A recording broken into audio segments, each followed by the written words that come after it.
हामीहरू यहीँ छौँ साथी हो। 2052देखि 62 सालसम्म राजतन्त्र विरुद्ध जनयुद्ध लडेर प्रचण्डले भारतमा लुकेर 17,000 बढी चढाइदियो। त्यो जनताहरूलाई थाहा छ कि देशका कयौँ उद्योग कलकारखानाहरू तोडफोड गरिए, देशको अर्थतन्त्रलाई धराशायी बनाइयो।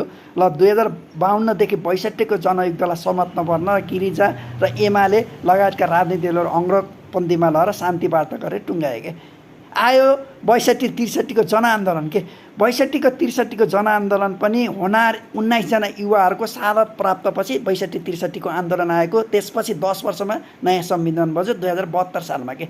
अनि 2072 सालमा संविधानको धाराहरू लेख्दाखेरि देश र जनताका छोराछोरीहरूलाई चाहिँ माया र दया हुन्थ्यो भने त्यतिखेरै के हत्या, हिंसा र बलात्कार जस्ता जघन्य अपराधहरूलाई अन्तर्राष्ट्रिय कानुन र मापदण्ड अनुसार फाँसीको सजायमा सुल्झाइन्छ भनेर धाराहरू लेख्थिस् के।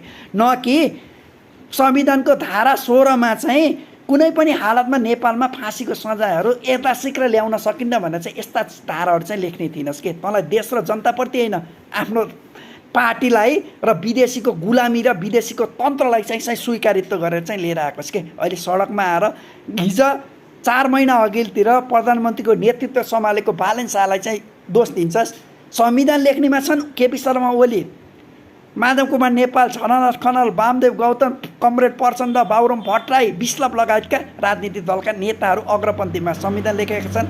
हिजो 4 महिनाको प्रधानमन्त्रीलाई र त्यसकी छोरीलाई चाहिँ अहिले चाहिँ बलात्कारको केसमा छस्। आफ्नै बाबुहरूले, आफ्नै नेताहरूले आफ्ना छोराछोरी र आफ्ना कार्यकर्ताहरूलाई कसरी संरक्षण गर्न सकिन्छ, हत्या, हिंसा, बलात्कारबाट चाहिँ बचेर कसरी देशको नेतृत्व गर्न सकिन्छ, कसरी वडा अध्यक्ष, वडा सदस्य र ठाउँमा पुग्न सकिन्छ भनेर चाहिँ फाँसीको फन्दालाई चाहिँ हटाएर राखिरहेछस्। अहिले चाहिँ सडकमा आएर फाँसी दे फाँसी दे फाँसी दे भन्दाखेरि निर्मला पन्तको बलात्कारपछि हत्या गर्यो। हत्या भएको 8 वर्षसम्म ती अपराधीलाई समातेर कानुनको कटघरामा नआउनु त त्यही केपी शर्मा ओली होला, झलनाथ खनाल, वामदेव गौतम, गिरिजा प्रसाद कोइराला होला। अनि अहिले तेरो महान नेता भनेर चिनिने गगन कुमार थापा होला, तेरो युवा नेता भनेर चिनी विश्वप्रकाश शर्मा पनि तिनीहरूको नेतृत्व थिएन।